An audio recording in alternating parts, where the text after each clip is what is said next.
Herkese yeniden merhaba arkadaşlar. Kanalıma hoş geldiniz. Umuyorum hepiniz çok iyisinizdir. Haliniz, sağlığınız, keyfiniz yerindedir diye ümit ediyorum.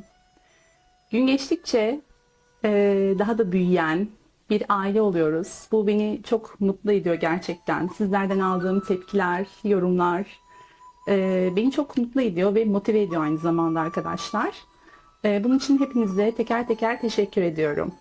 Şimdi bugün ne yapacağız? Bugün yakın vadede sizi neler bekliyor? Genel anlamda bir açılım yapacağız. Deste seçmeli olacak. 2 adet deniz kabuğumuz olacak. İlki şöyle şu şekilde bir deniz kabuğu. İkincisi ise arkadaşlar şu şekilde bir deniz kabuğu olacak. Bunları ben kendim toplamıştım. Çok sevdiğim bir yerden getirmiştim. Enerjileri çok güzeldir. Benim için daha önce de söylemiştim. Seçtiğim yani sizlere sunduğum her nesnenin benim için özel anlamları vardır. Bunlar da çok sevdiğim bir yerden, çok keyifli, çok mutlu bir anımda topladığım deniz kabukları arkadaşlar. Birincisi böyle bir deniz kabuğumuz, ikincisi ise bu şekilde bir deniz kabuğumuz. Şimdi siz nesnelerinizi seçerken ben desteleri oluşturacağım. Şu şekilde yapacağız. Örneğin birinci desteği seçtiyseniz iki tane deste oluşturacağım burada. Bir tanesi şu anda güncel olan enerjiniz, diğeri ise yakın gelecekteki enerjiniz olacak. Yakın gelecek derken böyle bir 3 aylık dönemden bahsediyorum arkadaşlar. Bunu böyle bir belirli aralıklarla tekrarlarız. Dilerseniz başlayalım desteleri oluşturmaya. Şöyle şu şekilde. Yakın geleceğin enerjileri için niyet ediyorum.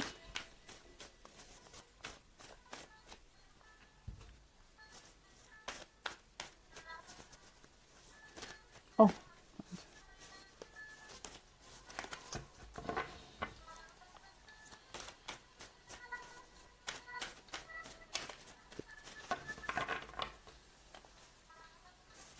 Güncel enerji için ve yakın gelecek enerjisi için.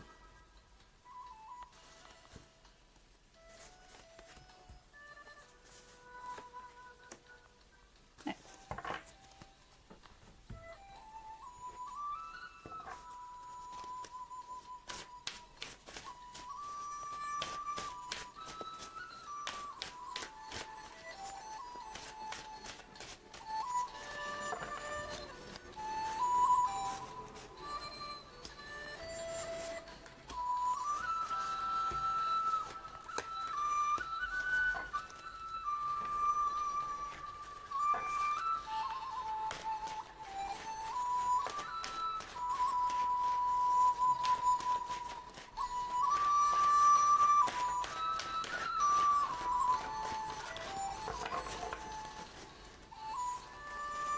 Şunu alıyorum.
Evet arkadaşlar, kartlarımız hazır. Şöyle düzeltelim.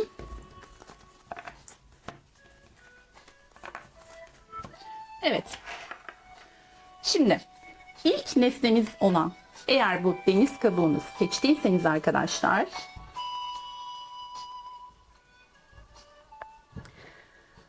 bu deniz kabuğunu seçen arkadaşlarla başlıyoruz. Diğerini şöyle kenara alalım.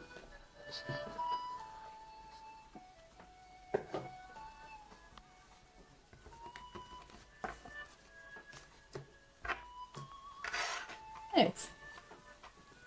Şimdi öncelikle şu andaki güncel enerjinize bir bakalım. Ne durumdasınız?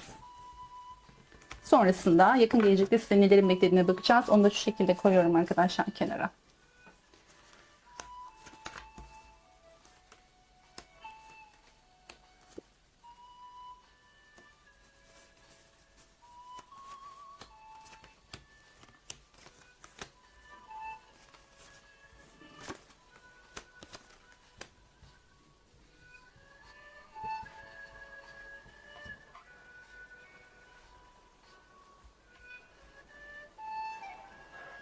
Evet.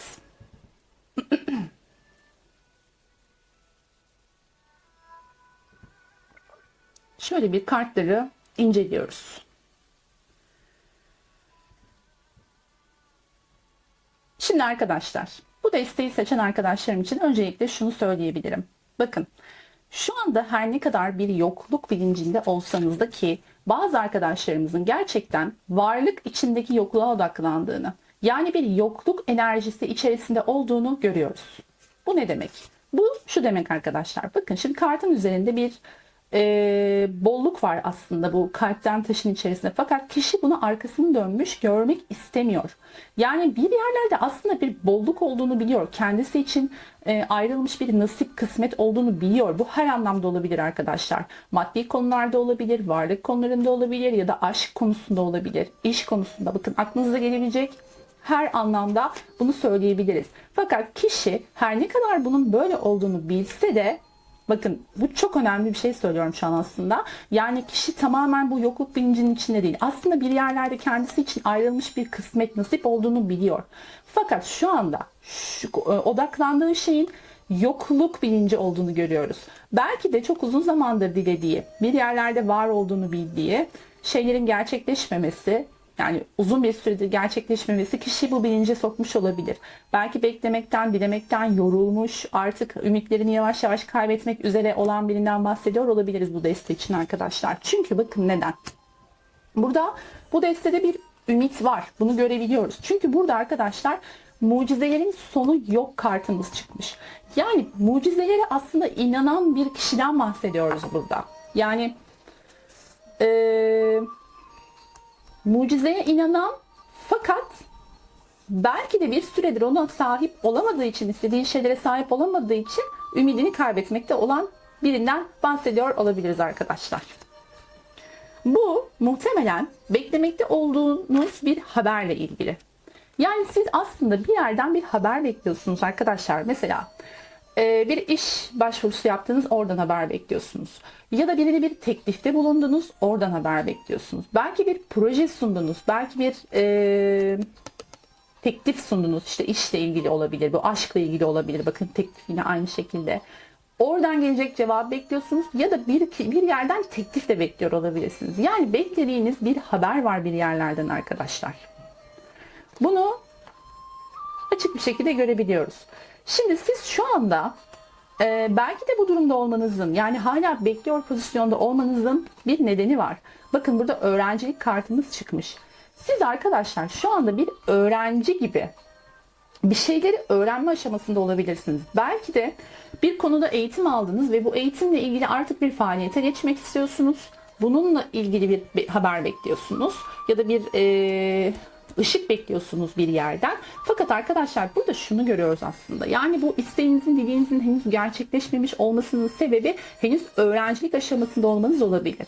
Bu dış dünya ile ilgili bir yorumdu. Eğer iç dünya ile ilgili bir yorum yapacak olursak da arkadaşlar, çok istediğiniz ve dilediğiniz bir şeyin gerçekleşmesinin, henüz gerçekleşememesinin sebebinin şu anda hala ruhani konularda, kendi ruhsal gelişiminizle ilgili ya da kendi bilgi anlamında gelişiminizle ilgili hala bir öğrencilik aşamasında olduğunuzu ve bu sürecin henüz daha tamamlanmadığını görüyoruz. Yani siz şu an hala bir öğrenci konumundasınız. Evrenin gözünde. Böyle söyleyebiliriz. Eğer ruhani konulardan bahsediyorsak, dediğim gibi. Şimdi tabii ki arkadaşlar şöyle bir durum var. Yani öğrencilik hiçbir zaman bitmez. Hiçbir zaman hiç kimse tamam ben artık oldum, ustalaştım demez. Bu insanoğlunun haddi değildir böyle bir şey. Çünkü sürekli biz öğreniriz, hayata öğrenmeye gelmişizdir zaten. Fakat şöyle bir şey olabilir. Yani mesela bir konuda bir öğrencilik dönemi yaşıyorsunuzdur. Artık o konuyu tamamlarsınız, bitirirsiniz, mezun olursunuz. Bu herhangi bir konu olabilir. Bir üst sınıfa ya da bir üst aşamaya ya da başka bir döngüye geçersiniz. Bir üst döngüye geçersiniz. Ama öğrencilik sürekli devam eder. Bu kesinlikle hepimizin bilmesi ve farkında olması gereken bir konudur. Hayat sürekli öğretmek üzerine kurulu bir yapıdır.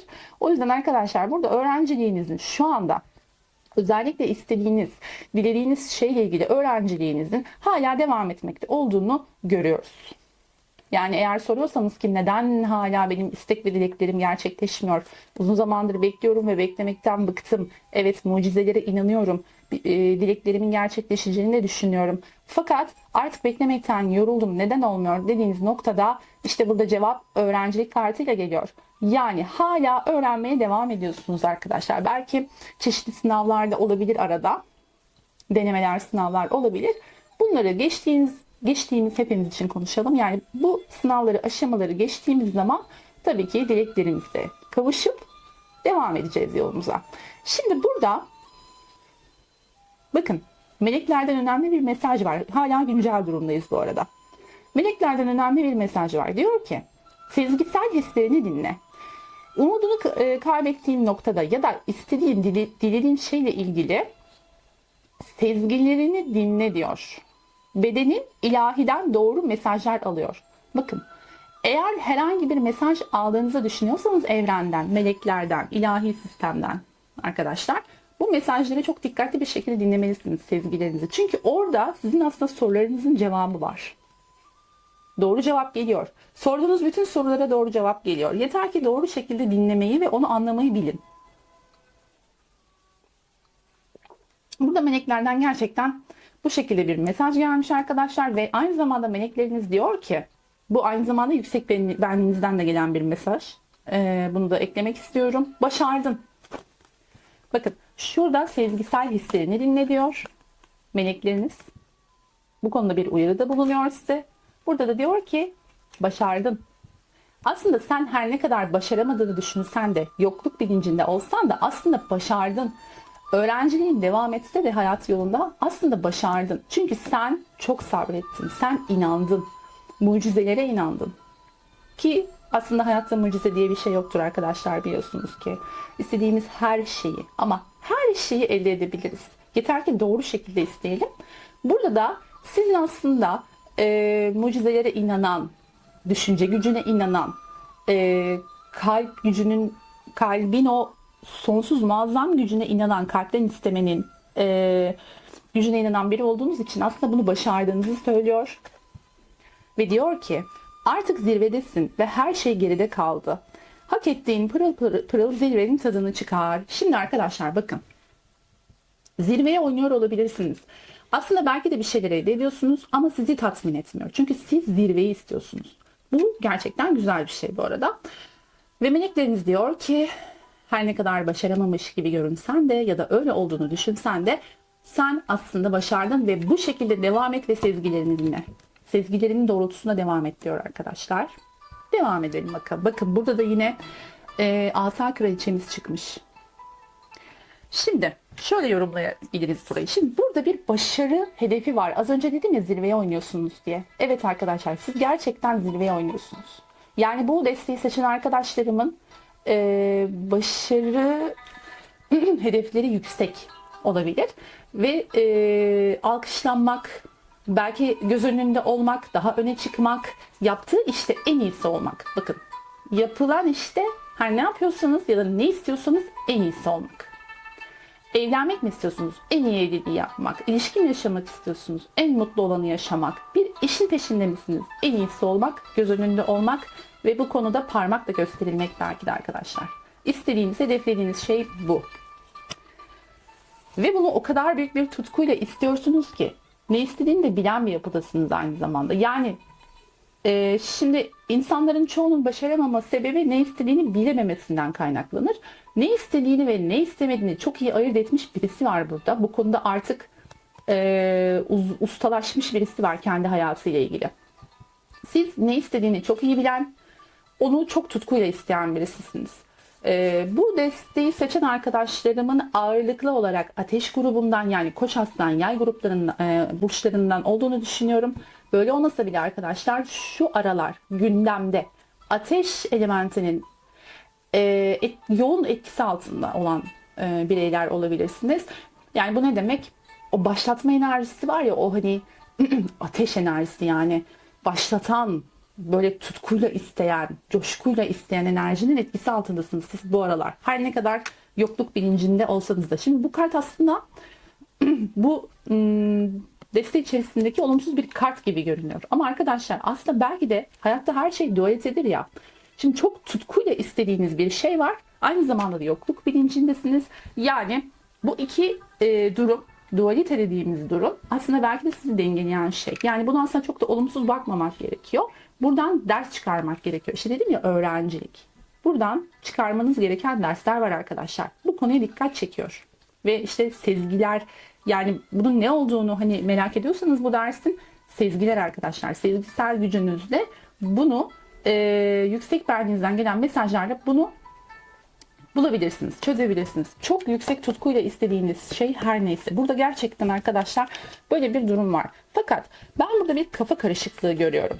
Belki de arkadaşlar sizin başarıya ulaşmanızı engelleyen şey bu kafa karışıklığı olabilir. Belki çok seçenek var önünüzde. Bu seçenekler arasında seçim yapamıyorsunuz belki de. Eğer böyle bir durum varsa ve bu sizin başarınızın önündeki engel buysa arkadaşlar, bu seçimi bir an önce yapmanız gerektiğini söylüyor. Yani çünkü aslında seçeneğin çok fazla olması iyi bir şey değildir bazen. Böyle kafanızı karıştırır ve yolunuzdan alıkoyar ya da yavaşlatır sizleri. Fakat arkadaşlar şimdi burada şöyle bir çelişki oluşuyor. Ne istediğini çok net bilen biriyseniz zaten şu kafa karışıklığına düşmemeniz gerekiyor. Yani isteğiniz doğrultusunda. Burada şöyle bir yorum yapabilirim. Bu desteği dinleyen arkadaşlarım için. Evet, ne istediğini bilen birisi. Çok iyi bilen birisi. Fakat ara ara kafan karışıyor. Ya da çevresel etkiler, yani çevrenizdeki insanlar ve durumlar sizin kafanızı karıştırıyor olabilir. Buna dikkat edin diyor arkadaşlar. Burada böyle bir uyarı var. Kafanızı karıştırmadan dümdüz hedefiniz doğrultusunda sakin ve emin adımlarla devam. Şimdi Rumi demiş ki, kılıçların üçlüsü geldi Rumi'den. Çok fazla yaklaştırınca netleşmediğini fark ediyorum şeylerde, açılımlarda arkadaşlar. O yüzden şöyle biraz uzaktan göstereceğim. İnşallah böyle de net görünüyordur. Evet. Şimdi Rumi diyor ki arkadaşlar, Allah'a yönelmek için keder tüm dünyanın imparatorluğundan daha iyi bir yoldur. Bakın, çok önemli bir mesaj. Normalde kılıç üçlüsü klasik tarotta çok sevimsiz bir karttır. Ama tabii ki sevimsiz kartlar da bizim için çok güzel yol gösterici kartlardır. Şimdi Rumi destesinde bu sevimsiz kartın aslında çok güzel bir mesajla geliyor. Diyor ki, Allah'a tekrar okuyalım. Allah'a yönelmek için keder tüm dünyanın imparatorluğundan daha iyi bir yoldur. Bakın şimdi. Az önce bahsettim ya. Aslında yokluk bilinci nereden baktığınıza bağlı arkadaşlar. Yani bir şeyleri yorumlamak, olumlu ya da olumsuz olarak yorumlamak nereden baktığınıza göre değişir. Şimdi benim bakış açım olumsuz kartlara bile olumlu olduğu için, yani oradan da öğrenmemiz gereken bir şeyler olduğunu düşündüğüm için az önce böyle bir yorum yaptım. Ve Rumi de bunu destekliyor. Diyor ki, her ne kadar kötü durumların içine düşsen de ara ara İşte burada kafa karışıklığı, burada yokluk bilinci. Böyle şeyler olsa da arkadaşlar, bu senin gelişmen için, kendini geliştirmen için, doğru yolu bulman için diyor. Allah'a yönelmen için. Keder, mesela işte buradaki keder durum, buradaki karışıklık durumu, zaman zaman sizi aşağıya çeken durumlar. Tüm dünyanın imparatorluğundan bile daha değerli bir yoldur. Yani bunlar çok kıymetli şeyler. Bunların da değerini bilerek devam et diyor. Bunları kabullenerek devam et diyor. Olumluyu da kabullen, olumsuzu da kabullen. Ya da olumlu olduğu kadar olumsuzu da kabullenmelisin. Çünkü bu senin Allah'a daha çok yönelmen için, inandığın o şey her neyse, daha çok yönelmen için bir fırsat, bir basamak. Bu basamağı kullanarak daha da yukarı çık diyor yani. Şu andaki güncel durumda. Devam edelim bakalım. Evet arkadaşlar, bakın şimdi siz bu desteği seçen arkadaşlarım, gerçekten dilekleri o kadar temiz ve güzel ki. Burada böyle bir yaprağın üzerine oturmuş ve yıldızları seyreden bir figür görüyoruz. Bir kadın görüyoruz arkadaşlar. Siz o kadar temiz niyetlerle bir şeyler diliyorsunuz ki hiç kimseye bir zarar vermek istemeden yolunuzda devam etmek ve en iyisi olmak istiyorsunuz. Bu çok güzel bir şey gerçekten. Şimdi burada bu dilediğiniz ve istediğiniz şeye güvenin diyor. Yani bu yolda devam edin. Çünkü niyetiniz temiz, isteğiniz temiz. Niyeti temiz olanı Allah her zaman verir. Evren her zaman verir. Bu şekilde temiz niyetlerle beklemeye devam etmelisin. Çünkü bunun istediklerin olmasının ilahi bir zamanlaması var. Bu zaman geldiğinde zaten olacak. Buna güven ve devam et. Bakın burada da başardın kartı gelmişti zaten. Diyor ki merak etme. Biz yanındayız. İlahi sistem yanında. Meleklerin yanında. Çünkü sen çok saf ve temiz niyetlerle diliyorsun bunu. Bu yüzden doğru zaman geldiğinde, ilahi zaman geldiğinde zaten bu istediğin şeylere sahip olacaksın. Sakın pes etme. Sakın ümidini kaybetme. Olumsuzluklarda olsa onların üzerine basarak devam et. Evet arkadaşlar, günceldeki durumunuz bu. Şimdi bakalım yakın gelecekte, yani durum böyleyken bakalım yakın gelecekte neler olabilir? Şunları şöyle toplayalım bakalım.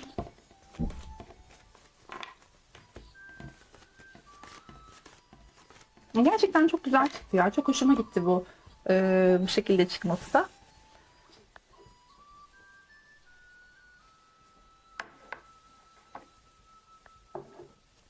Evet, devam edelim bakalım.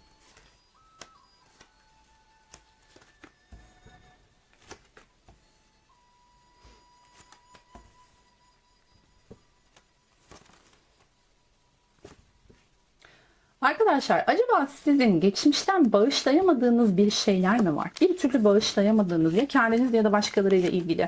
Böyle bir durum sezdim şu anda kartlara baktığım zaman. Ya sanki böyle hala içinizde, her ne kadar hani o temiz niyet ve isteklerle dileseniz de bir şeyleri, her ne kadar böyle olsa da içinizde sanki hala savaştığınız bir şeyler var gibi. Bakacağız şimdi. Arkadaşlar, önümüzdeki yaklaşık bir 3 aylık dönemde, yani yakın gelecekten bahsediyoruz. Bu arada arkadaşlar biliyorsunuz zamansız okumalar yapıyoruz. Artık bunu izlediğiniz, yani az önce baktığınız güncel durum, şu anda bunu ne zaman izliyorsanız o zamanki döneme ait ve bu da ondan sonraki gelecek kartları da ondan sonraki 3 aylık döneme ait diyebiliriz. Şimdi bakın arkadaşlar, burada aslında sizin düşündüğünüzden daha fazlasına sahip olduğunuzu ve bunun değerini bilmeniz gerektiğini söylüyor. Siz aslında diyor en iyisini istiyorsunuz ama şu andaki durumunuza da değerini bilip şükretmelisiniz. Şimdi arkadaşlar bakın, şöyle bir durum var. Şükür enerjisi çok yüksek bir enerjidir. Sahip olduklarınıza şükrederseniz her zaman daha fazlasına sahip olursunuz. Bakın benim böyle bir bilekliğim var örneğin. Bu benim şükür bilekliğimdir. Bunu şükür kodlarıyla kodladım. Bir saniye şu müziği kapatalım. Bunu şükür koduyla kodladım. Yani bu ne demek? Buna her baktığımda bileğimden çıkarmamaya çalışıyorum ve buna her baktığımda arkadaşlar şükretmek, bir şükür edecek bir şeyleri hatırlıyorum ve ona şükrediyorum. O an aklıma her ne geliyorsa. Böyle olduğu zaman evren bana daha fazlasını veriyor. Çünkü bakın arkadaşlar, Engin Evren kartımız gelmiş. Diyor ki evren sonsuz zenginliklerle doludur. Sen sahip olduklarının değerini bilip şükredeceksin ki daha fazlasına sahip olasın. Bir kere bu mesajı öncelikle bir söylemek istedim. Çünkü burada çok dikkatimi çekti. Böyle gözüme battı.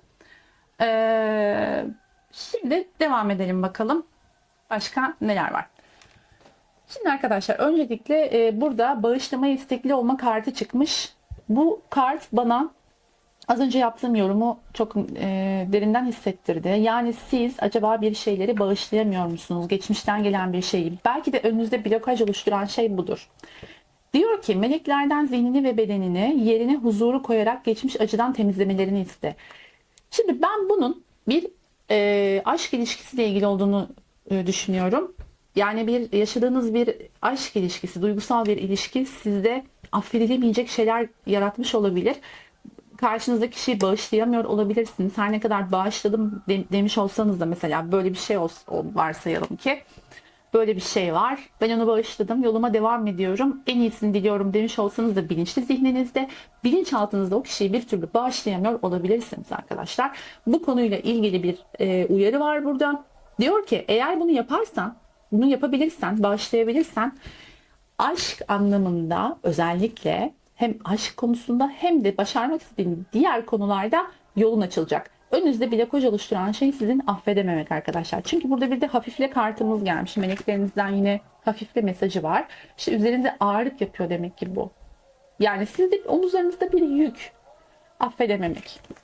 İyi düşünün arkadaşlar. Bilinçaltı seviyesinde yani bilinçli olarak bunu belki fark edememiş olsanız bile bilinçaltı seviyesinde gerçekten affedemediğiniz bir şeyler olabilir. Bunu çok yoğun hissediyorum bu destede.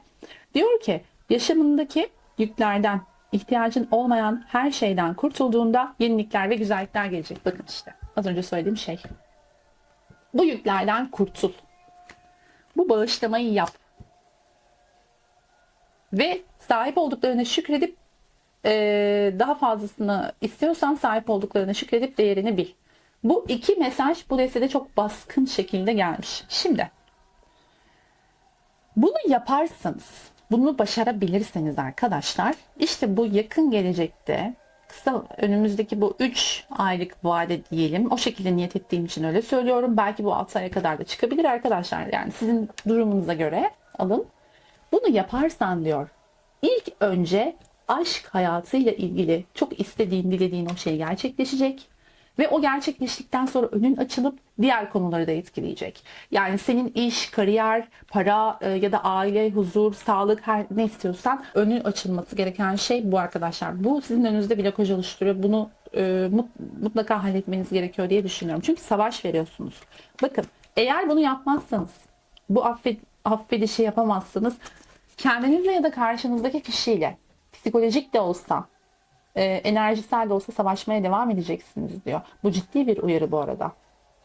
Yani burada şöyle bir açılım yapmak istemiyorum. Hani 3 vakte kadar işte gelecek, 5 vakte kadar gidecek. Bu değil arkadaşlar. Burada asıl önemli olan bizim yüksek benliğimizden mesajları almamız, meleklerimizden, yaradandan gelen mesajları alıp buna göre aslında hedeflerimize doğru ilerlememiz. Bu çok önemli. Bence birilerinin gelip gitmesinden, işte aklınızdaki kişi mesela biri vardır aklınızda, bunun gelip gitmesinden çok daha bence önemli bir konu. Ruhsal gelişiminiz açısından ve huzur ve mutluluğunuz açısından arkadaşlar. Bu savaşın devam etmesini istemiyorsan kesinlikle az önce bahsettiğim noktalara dikkat et. Eğer etmezsen diyor savaşmaya devam edeceksin kendi aklında, zihninde, ruhunda, kalbinde her neyse. Ama bunu yaparsan yani bu işi çözersen aşk konusunda başta olmak üzere ve sonrasında diğer konularda da önünün açılacağını söylüyor. Bakın yenilikler ve güzellikler gelecek. Hayatında yenilenme istiyorsan, güzellikler istiyorsan bu konuyu çözmen gerekiyor diyor arkadaşlar. Çünkü siz bir şeylere emek vermişsiniz ya. Yani bir yerlere bir tohum ekmişsiniz, emek vermişsiniz arkadaşlar. Bu emeklerinizin karşılığını almak istiyorsunuz haklı olarak. Ama yani bunu daha hızlı bir şekilde almak istiyorsanız, belki de hayallerinizden çok daha ötesini yaşamak istiyorsanız ki evren her zaman bolluk, bereket demektir. Bazen hayal bile edemeyeceğimiz güzellikleri önünüze serebilir. İşte bu noktada arkadaşlar bu emeklerinizin karşılığını almak için önünüzdeki blokajları kaldırmanız gerekiyor. Bunu yaptığınızda hem emeklerinizin karşılığını alacaksınız arkadaşlar. Bakın burada da bir para ası görüyorum. Siz artık dilek ve isteğin ötesinde artık bir şeyleri elde etmeye başlayacaksınız ya. Belki bundan maddi bir gelir elde edeceksiniz. Belki bir yeteneğiniz var. Bu konu üzerinde çalışıyorsunuz bir süredir. Bundan artık maddi bir gelir elde edeceksiniz. Belki uzun zamandır beklediğiniz o haberi alacaksınız. Hani demiştik ya bir yerden haber bekliyorsunuz diye. Onu alacaksınız. Yani somut bir şey elde edeceksiniz ki o somut şeyi elde ettiğiniz zaman bu sizin şevkinizi artıracak. Konuya karşı isteğinizi artıracak. Arkadaşlar bu arada şunu da söylemek istiyorum. Bakın siz bu önümüzdeki kısa vadede, bahsettiğimiz vadede siz bir şeye ayıkacaksınız sanki. Yani burada mahkeme kartımız çıkmış. Ya sanki siz öyle bir şeye fark edeceksiniz ki böyle oh be diyebileceğiniz, üzerinizdeki o ağırlığı atacağınız. Şimdi şöyle bir yorum yapabiliriz. Dedik ya bağışlamanız gereken bazı konular var. Belki de bunu yapacaksınız. Evet, bunu başaracaksınız.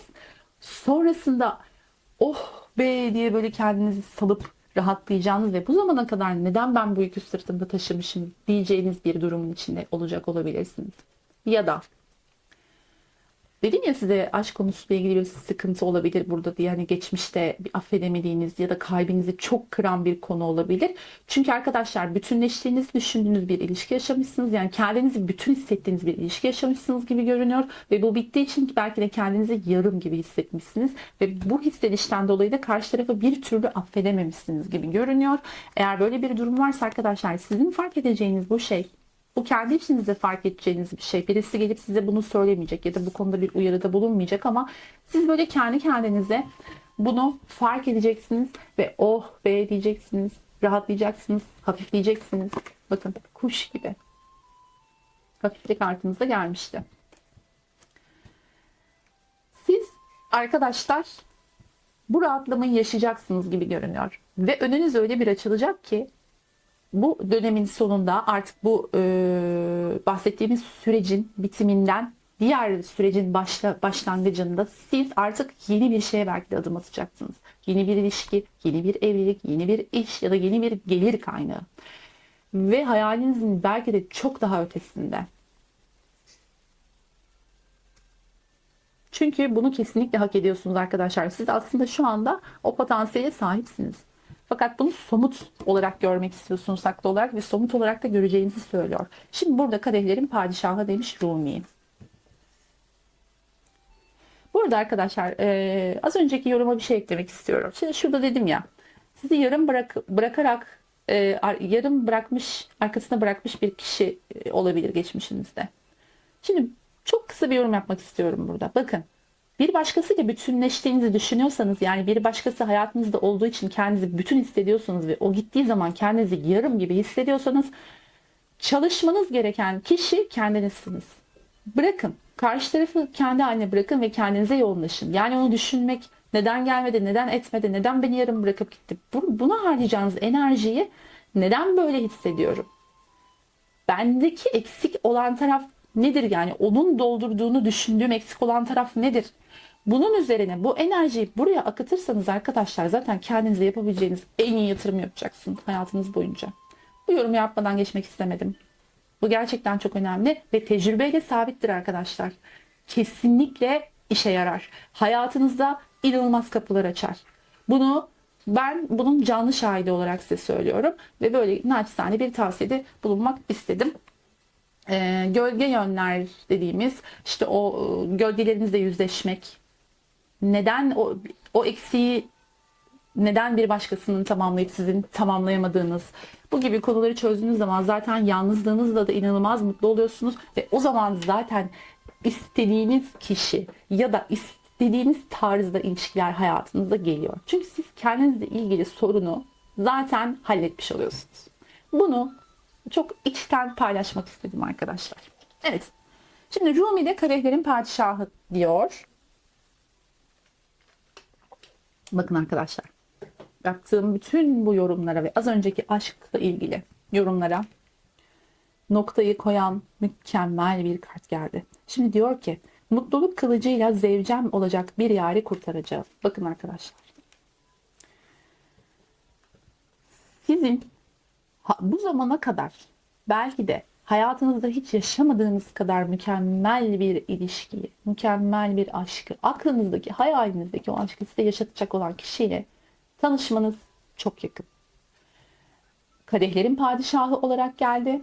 Burada burç belirtmek istemiyorum. Burç belirtip bunu sınırlandırmak istemiyorum. Fakat şunu söyleyeceğim. Gerçekten duygusal aşamalarını tamamlamış.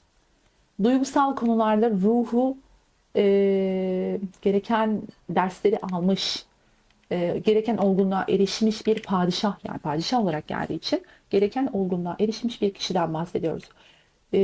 Bayan olsun erkek olsun fark etmez. Yani sizin cinsiyetinizin burada ya da padişah olmasının bir önemi yok. Bunu kraliçe olarak da ya da sultan olarak da alabiliriz. Yani hayatınıza gelecek olan kişi duygusal aşamalarını tamamlamış, kendi aşamalarını tamamlamış bir kişi ki zaten siz burada bahsettiğim kendinizle ilgili olan aşamaları tamamladığınızda işte tam da size layık olan kişi hayatınıza gelecek arkadaşlar. En azından böyle bir kişiyle tanışacak olabilirsiniz. Yani belki çok hızlı ilerlemeyecek. Belki hemen tanıştık, işte ettik, ilişki, evlilik falan filan bu değil arkadaşlar. Ama böyle bir kişiyle tanışacaksınız. Çünkü zaten böyle bir kişi sizin belki de kendinizi tamamlamanız için sizi bekliyor. Belki süreci uzatan kişi sizsinizdir. İşte bu nedenden dolayı az önce bahsettiğim bu savaşı, kendinizle ya da bir başkasını affetmemekle ilgili olan bu savaşı halletmeniz gerekiyor arkadaşlar. Ve işte sonuç bu. Yani aşk hayatınızda belki de diyorsunuz ki şu anda ben aşk için dinlemiyorum. İşte kariyer, iş, para, bolluk, sağlık her neyse. Ne için dinliyor olursanız olun arkadaşlar. Bu önünüzü açacak olan şey bu. Eğer bir ilişkiniz varsa, devam eden bir ilişkiniz varsa da arkadaşlar bu ilişkinin karşınızdaki kişinin, bu ilişkide karşınızdaki kişinin kendini belki de onda şikayet ettiğiniz, belki sizi tatmin etmeyen ruhsal noktalar varsa arkadaşlar siz kendi gelişiminizi tamamladığınızda bu kişinin de artık o olgunluğa erişeceğini dolayısıyla çünkü biliyorsunuz biz birbirimizi etkileyen varlıklarız enerjisel olarak. Yani diyor ki ilişkisi olan arkadaşlar için yapıyorum bu yorumu. Karşındakinden şikayet etmektense ya da onu affedemediğin bazı noktalar olduğunu düşünmektense kendi üzerinde çalış. Çalışman gereken en önemli proje sensin. Sen bunu yaptığın zaman zaten karşı tarafta o duygusal olgunluğa erişecek diyor. Burada iki türlü yorum yaptık. Bir ilişkisi olanlar için bir de olmayanlar için. Olmayanlar için olan kısmı zaten söylemiştim. Olanlar için de arkadaşlar hayatınızda, aşk hayatınızda ve duygusal hayatınızda açılacak olan kapılar size bütün diğer konularla ilgili kapıları da zaten açacak. Çünkü zaten mutlu, huzurlu ve duygusal anlamda tatmin olmuş bir kadın ya da erkeğin başaramayacağı hiçbir şey yoktur bu hayatta. Yeter ki mutlu olsun, mutlu edilsin diyorum. Evet arkadaşlar. Bu deniz kabuğunu seçen arkadaşlarımız için yapabileceğim yorumlar bunlardı. Umuyorum ki size ışık tutar, fayda sağlar arkadaşlar. Gerçekten çok şahane mesajlar geldi burada. Çok derin bir iç çektim farkındaysanız. Çünkü çok güzel, çok hoşuma gitti. Gerçekten çok net mesajlar gelmiş. Hepinizi öpüyorum arkadaşlar. Kendinize çok iyi bakın. Bir sonraki açılımda görüşmek üzere. Ben hemen ikinci desteğe geçiyorum. Hoşçakalın. İkinci desteği seçen arkadaşlarım, sizler de tekrar hoş geldiniz. Bu güzel deniz kabuğunu seçtiyseniz arkadaşlar hemen açılıma geçiyoruz. Şu andaki güncel durumumuzdan başlayacağız yorumlamaya. Bakalım güncel durumda hangi enerjiler çıkacak?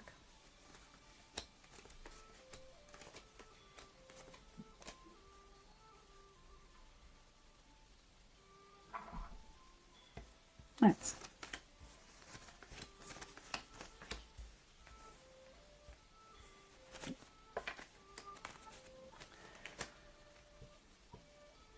Öncelikle şunu söylemek istiyorum. Açılıma şu şekilde bir başlayış yapalım. Başlayış yapalım ne demekse. Neyse siz anladınız onu arkadaşlar.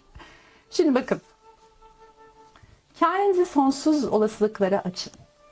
Kartımız çıktı ve olasılıklar kartımız çıktı. Bakın 2 ayrı desteden 2 ayrı kart, aynı kart çıktı arkadaşlar. Gündeminizde, bu desteği seçen arkadaşların gündeminde olasılıklar söz konusu arkadaşlar. Ve bu olasılıklar sizin enerjinizi bölmüş. Az önceki destede de buna benzer bir şey çıkmıştı aslında. Bir kafa karışıklığı, zaman zaman cereyan eden bir kafa karışıklığı söz konusuydu. Fakat burada arkadaşlar biraz daha bu enerji baskın çıktı. Bölünmüş enerji. Yani sizin enerjinizi birkaç parçaya bölüyor bu olasılıklar. Devam edelim bakalım.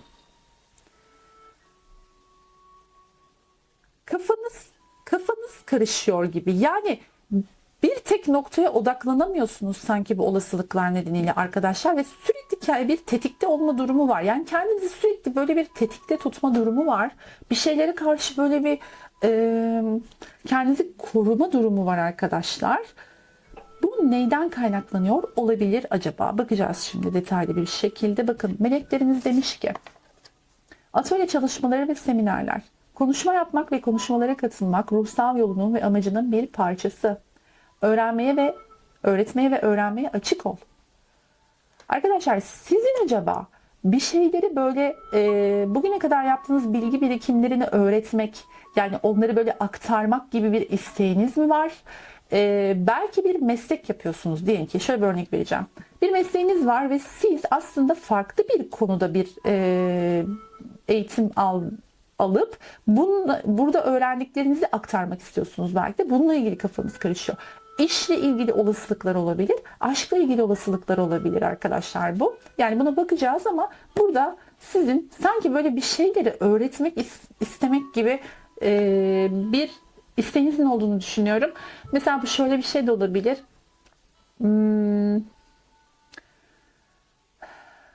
Düşüncelerinizi, fikirlerinizi, bugüne kadar yaptığınız bilgi birikimlerini belki yazarak aktarmak istiyorsunuz. Belki bunları bir şekilde tahliye etmek istiyorsunuz arkadaşlar. Çünkü bilginin ve düşüncenin bir şekilde tahliye olması gerekir.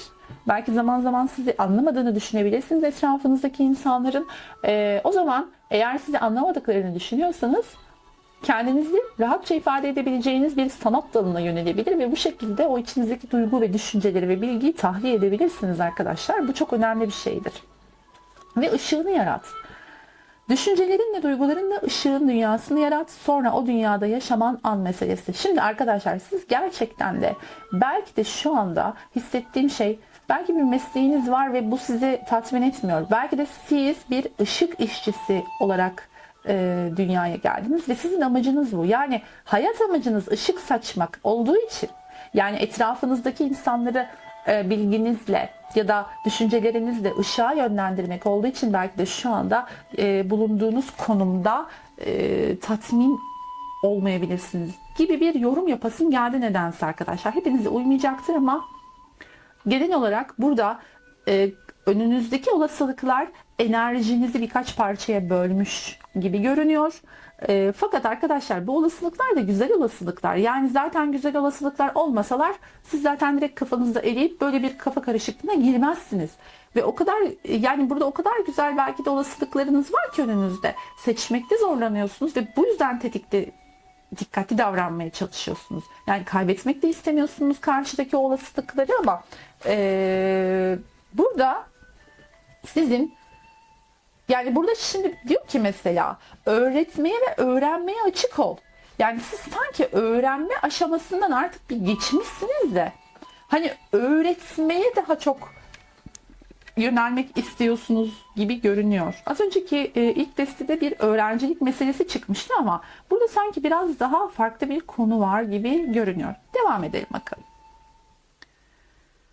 Şimdi arkadaşlar bakın. Aşıklar kartı anlamını az çok hepiniz biliyorsunuz. Fakat aşıklar kartının aşk anlamının ötesinde de bir anlamı vardır. Bu normalde şu demektir.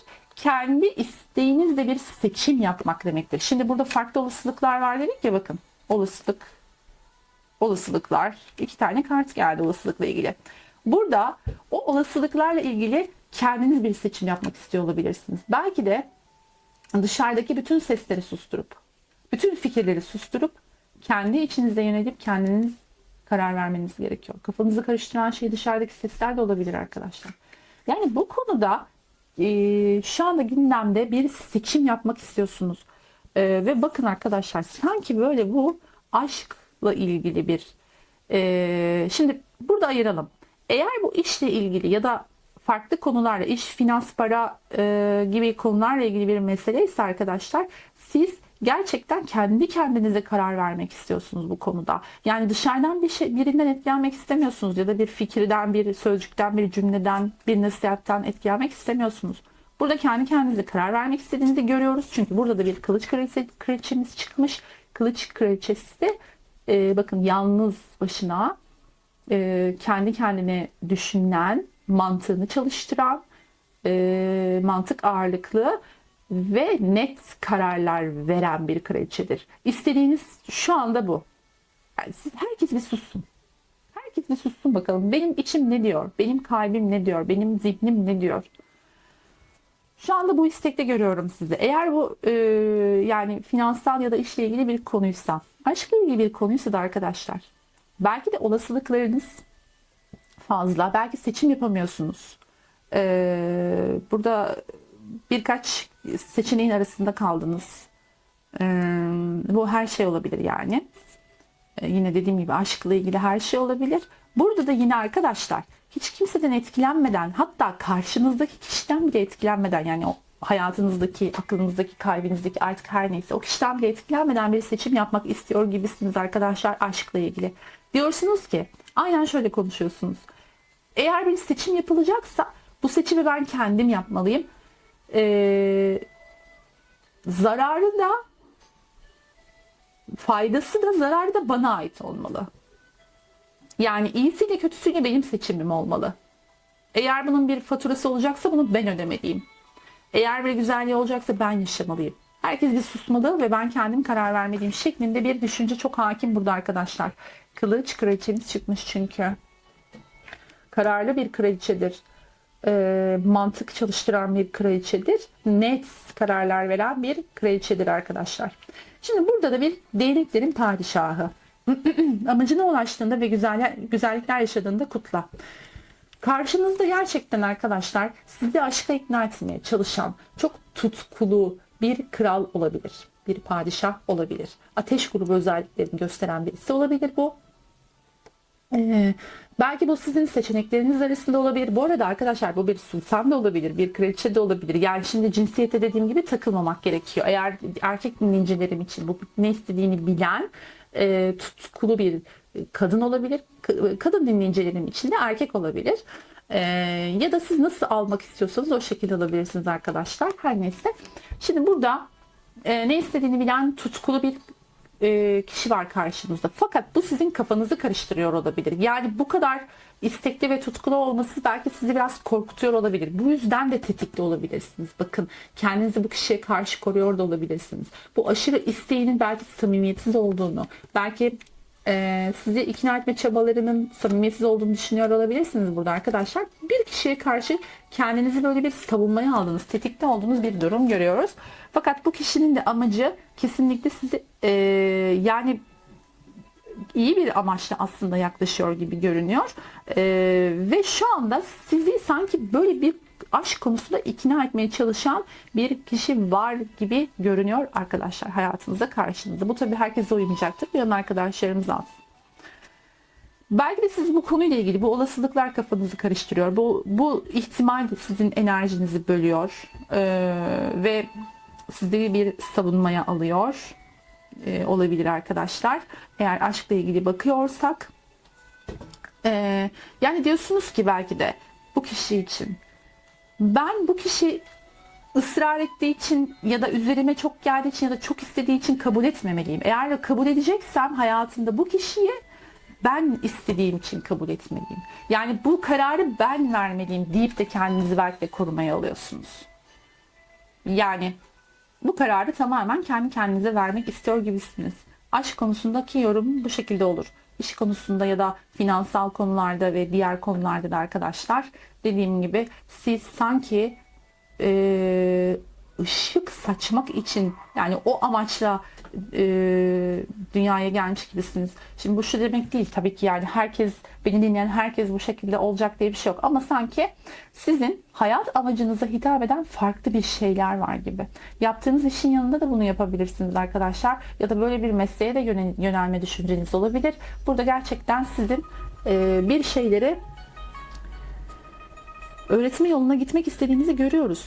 Yalnız şu bölünmüş enerji konusu, dediğim gibi, yani bu enerjiyi fazla dağıtmamanız gerekiyor. Yani kendinizin o enerjisini işte olasılıklar üzerinde çok fazla bölmeden, şuradaki düşünce çok güzel. Kendi karar vermek, kendi inisiyatifiyle karar verme düşüncesi çok güzel. Bu şekilde devam ederek ama enerjinizi toplayarak devam etmeniz gerektiğini düşünüyorum arkadaşlar. Burada bir de çocuk meselesi çıkmış gündemde. Gündeminizde gerçekten bir çocuk meselesi olabilir ya da çocukluğunuzla ilgili bir mesele olabilir. Bu mesele sizin belki bir çocukluk travmanızın yeniden hortlaması, belki çocukluğunuzla ilgili tekrar bir nostalji yaşamak gibi durumlar şu ara çok gündem olabilir arkadaşlar. Çocukluğunuzla ilgili konuları eğer aklınıza geliyorsa ya da önünüze düşüyorsa, mesela bir çocukluk fotoğrafınızın sık sık önünüze düşmesi ya da çocukluk anılarınızın bu aralar çok aklınıza gelmesi gibi bir durum varsa arkadaşlar, buraya bir eğilmeniz ve dikkat etmeniz gerektiğini kartlar söylüyor açıkçası. Belki bir travma ile ilgili halletmeniz gereken bir şey vardır. Yani bu konular boşu boşu önünüze düşmüyor arkadaşlar şu aralar. Bunu gerçekten bir incelemeniz ve üzerine düşmeniz gereken bir konu olduğunu görüyoruz. Şimdi bu gündem böyleyken bakalım yakın gelecekte sizi neler bekliyor, neler olabilir, nasıl enerjiler var?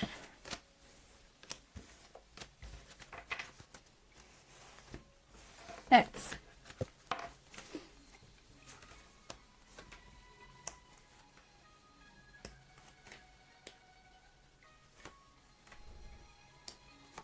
Yani şunu hemen göstermek istiyorum arkadaşlar. Bakar mısınız? Net görünüyor mu? Bakın. Aşk. Aşk arkadaşlar. Aşk geliyor. Evet. Çok güzel. Çok güzel. Zaten burada da bir sevgi dolu kadın kartımız çıktı.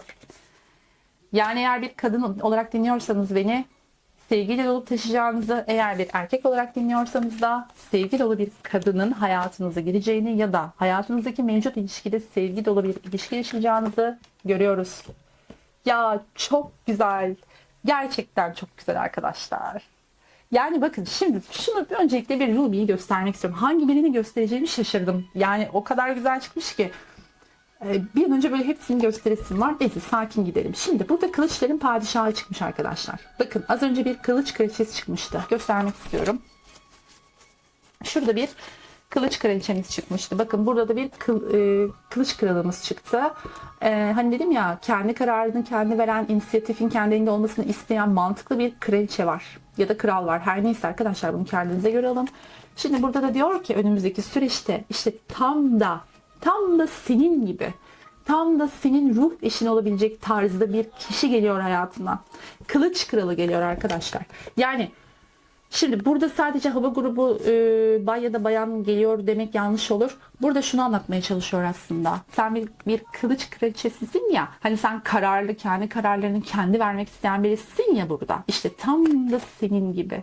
Ruh eşin, biliyorsunuz kılıç kralı ve kraliçesi aslında ruh eşidir. Yani ruh eşin geliyor. Eğer yalnızsınız arkadaşlar, hayatınıza gerçekten ruh eşinizin geldiğiyle ilgili bir ibare alabilirsiniz bu 3 aylık dönem içerisinde. Beni her ne zaman dinliyorsanız bu süreçten 3 ay sonrası için, 3 ay içerisi için konuşuyorum. Siz yalnızsanız hayatınıza böyle bir insanın girmeye başladığını hissedecek ibareler alabilirsiniz. Yani girebilir demiyorum bakın bu 3 aylık süre içerisinde, ama siz bunu artık böyle yavaş yavaş hissetmeye başlayacak olabilirsiniz. Böyle biriyle tanışacak olabilirsiniz. Hayatınıza bir anda da girecek olabilir. Bununla ilgili işaretler almaya başlayacağınız bir döneme giriyorsunuz. Fakat arkadaşlar burada da işte bu kararda da devam ettirmek ve inisiyatifi elinize almanız gerekiyor. Şimdi demiş ki şimdi senin kalbin yakında açılacak. Arkadaşlar, kalbin yakında açılacak. Evet, senin kalbini açacak olan kral ya da kraliçe geliyor diyor arkadaşlar. Şahane. Çok güzel. Çünkü Sen bu tohumları ektin. Sen bu zamana kadar ektiğin bütün tohumların karşılığını alacaksın. Yaptığın bütün girişimlerin, bütün dileklerinin karşılığını alacaksın. Evet, biraz yavaş ilerledi süreç. Ama ağır adımlarla ilerledi ama çok sağlam şekilde geliyor sana doğru. Bakın. Şöyle yapalım. Sağlam adımlarla gelen bir ruh eşi.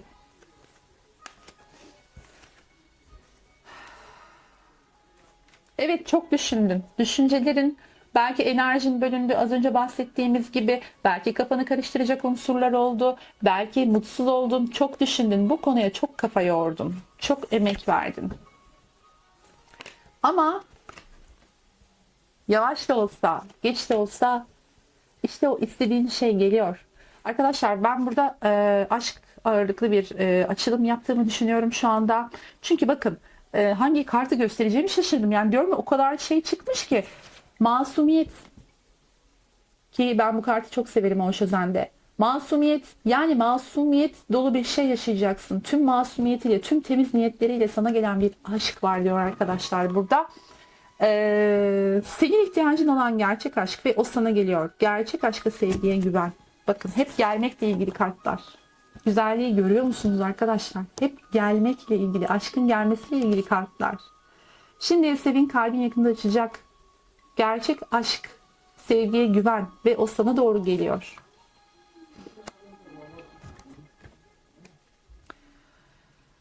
Bunun yanı sıra arkadaşlar, belki de gerçekten artık aile, o istediğiniz aileyi kurabileceğiniz ya da eğer bir aileye sahipseniz gerçek bir aile olabileceğiniz, o istediğiniz hayalinizdeki aile olabileceğiniz bir döneme giriş yapıyorsunuz. Çok güzel, şahane çıktı arkadaşlar.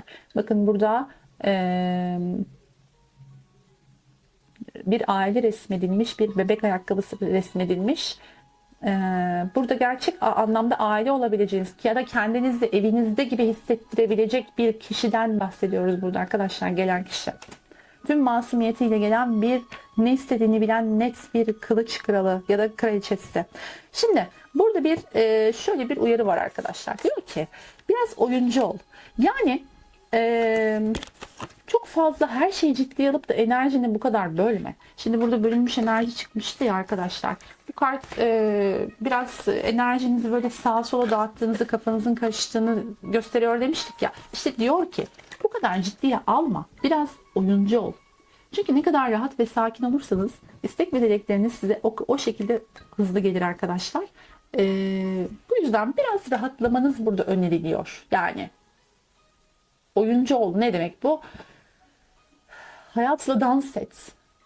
Hayatın ritmiyle dans et. Müzik dinle. Dans et. Olaylara biraz daha oyuncu açıdan bak. Eğlenmeye bak. Çünkü geliyor zaten gelmekte olan. Eğer bir kadınsan, sevgi dolu bir kadın olarak devam edeceksin bundan sonra belki de. Gerçekten sevgiye doyurulmuş, sevgi anlamında tatmin edilmiş, edilen bir kadın. Eğer bir erkeksen de tam olarak böyle bir kadın geliyor. Şahane, çok güzel. Bakın arkadaşlar, gerçekten biriyle bir buluşma ve görüşmeniz var bu süreç içerisinde. Bir yerlerde oturup böyle konuşacağınız, bu konuları konuşacağınız, ne istediğini size ifade edebilecek, net bir şekilde ifade edecek ve sizin de bu konuyu değerlendirip tamam, zaten onu hissedeceksiniz arkadaşlar. Tamam, budur. Ben bu kişiye bir şans vereceğim. Bu hayatınızda biri olup da aranızda sıkıntı olan birisi olabilir. Yani hayatınızda biri vardır mesela, bir probleminiz vardır, çözemiyorsunuzdur. Oturup bunu konuşmak. Ya da hayatınızda kimse yoktur. Birinin gerçekten gelip böyle adam akıllı konuşması, duygularını, hislerini açması, ne istediğini net bir şekilde söylemesi. Tıpkı sizin gibi. Hatta şunu bile düşünebilirsiniz. Bana ne kadar da çok benziyor. İşte tam benim gibi birisi, ne istediğini bilen birisi. İşte arkadaşlar, böyle bir kişiyle bu süreç içerisinde bir görüşmeniz var. Yani bu buluşma gerçekleşecek. Bu bir kafede, bir restoranda, bir parkta, bir bahçede, her yerde olabilir. Fark etmez arkadaşlar. Sonuç olarak bu görüşmeyi bir kişiyle yapacaksınız gibi görünüyor. Fakat burada yine bir uyarı var. Bakın şimdi oyuncu olmakla ilgili bir uyarımız vardı. Bir de ego var. Şimdi bu ego kartı nedir? Diyor ki sen bu konuda sakın ego yapma. Yani isteklerinin egodan mı yoksa kalbinden mi geldiğine dikkat et. Egonun tuzağına düşme. Arkadaşlar ego duyumsuzdur. Yani bir şeyin, bir isteğinin egonuzdan gelip gelmediğini anlamak istiyorsanız o isteği doyurup doyuramadığınıza dikkat edin. Eğer o isteği bir türlü doyuramıyorsanız o egodan geliyordur. Çünkü ego doymaz arkadaşlar. Daha fazlasını ister her seferinde. Ama bir isteği ufak tefek şeylerle de olsa böyle doyurabiliyorsanız, o istek gerçekleşince mutlu edebiliyorsanız kendinizi, bu kalbinizden geliyordur. İşte diyor ki buna dikkat et. Bir isteğin egodan mı ya da kalpten mi geldiğine dikkat et. Ve kalpten dile. Egoya düşme. Şimdi arkadaşlar egoda böyle hani canavar gibi göstermek doğru bir şey değil. Ego da bizim için gereklidir. Fakat egoya patronun kim olduğunu gösterebilirseniz ego size hizmet eder. Yani egonun patronu sizsiniz. Bunu egoya göstermeniz gerekir. Eğer bunu gösteremezseniz ego size hükmeder. Siz egoya hizmet edersiniz. Yani siz egonuzun efendisi olarak ona patronun kim olduğunu göstermek durumundasınız. Burada böyle bir uyarı var. Hemen yanındaki karta bakalım. Bu konuda meleklerinden yardım istedin mi? Meleklerin bu durumda sana yardım etmek istiyor. Bununla beraber özgür iradenle yaptığın seçimlere müdahale etmeden önce senden izin bekliyorlar. Arkadaşlar her açılımda hemen hemen söylüyorum. Melek kartlarının olduğu her açılımda melekler bize bizim irademiz dışında yardım edemezler. Eğer meleklerden yardım istiyorsanız herhangi bir konuyla ilgili bunu dile getirmeniz gerekiyor meleklerinizle. Çünkü siz istemeden size yardım etmeleri özgür iradeye müdahaledir. Bunu bir kez daha hatırlatmak istiyorum. Burada da öyle diyor. Yani bu konularla ilgili meleklerinden yardım istedin mi? Yardım iste diyor yani. Çünkü onlar her zaman sana yardım etmeye hazırlar. Evet. Bakalım şöyle bir genel olarak başka ne söyleyebiliriz? Ve arkadaşlar bakın buradaki masumiyet kartı sizin de aslında bana şunu hissettiriyor. Sizin gerçekten bu istediğiniz, dilediğiniz şey her neyse bunu çok masum bir şekilde istediğinizi görüyoruz. Yani burada tohumlarını attığınız, emek ettiğiniz, beklediğiniz her neyse çok geç ama sağlam şekilde ilerleyen şey. İşte bu masumiyet var ya arkadaşlar. Bu masumiyet size hayalinizin çok daha ötesini verecek gibi görünüyor. Çok güzel. Gerçekten çok güzel çıkmış. Evet, bu deste daha çok aşk ağırlıklıydı. Gerçi diğer destede de aynı şekilde aşk vardı. Fakat arkadaşlar tabii her iki durum içinde yorumladık. Burada sizin masumiyetle ve temiz bir kalple istediğiniz her şeyin önünüze serilmeye başladığını göreceğiniz bir döneme girdiğinizi görüyoruz. 3 ay içerisinde olanlara daha çok dikkat edin. Bakalım gerçekten hayatınızın geri kalanıyla ilgili ipuçlarını alacağınız böyle ufak tefek gelişmeler olabilir. Bir anda şimdi şunu söyleyemeyiz. Gerçekçi olmak gerekiyor tabii ki bu yorumlarda. Bir anda her şey değişecek, harika olacak, 3 ay içerisinde hayatınız değişecek diyemeyiz. Zaten tarot böyle bir şey değil arkadaşlar. Tarot olasılıklara göre uyarılarda bulunan, yani bak böyle bir olasılık var, bu konuyla ilgili dikkatli olmakta fayda var diyen bir araçtır. İşte tarotu bu şekilde kullandığımız sürece güzel sonuçlar elde ederiz diye düşünüyorum. Yoksa fal gibi böyle işte 3 ayda şu gelecek, bu gidecek gibi böyle bir niyet olmaması gerektiğini düşünüyorum tarotta. Evet arkadaşlar, güzel enerjilerin bütün ruhunuzu, yani bu açımdaki güzel enerjilerin tüm ruhunuzu sarılıp sarmalamasına niyet ediyorum şu anda. Ve kartlarımı toplayayım şöyle.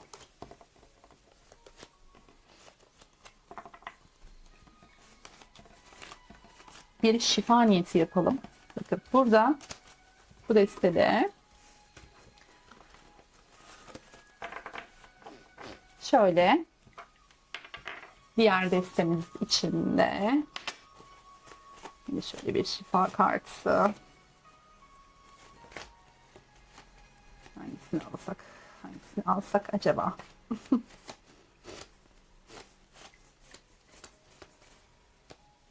Yani o kadar çok güzel kart var ki şöyle yapalım. Meleklerimizin mesajlarından alalım. Tamam. Bu deste için de şöyle başardın, meleklerden başardın kartı gelmişti ilk destemiz için. İkinci destemiz için de şu aile kartını şöyle koyalım. Her iki desteğe de şifa olmasına niyet edelim arkadaşlar. Dinlediğiniz için çok teşekkür ediyorum. Umuyorum ki bütün dilek ve istekleriniz, masumiyetle dilediğiniz bütün dilek ve istekleriniz kabul olur arkadaşlar. Kendinize çok iyi bakın. Hoşça kalın. Görüşmek üzere. Like and subscribe.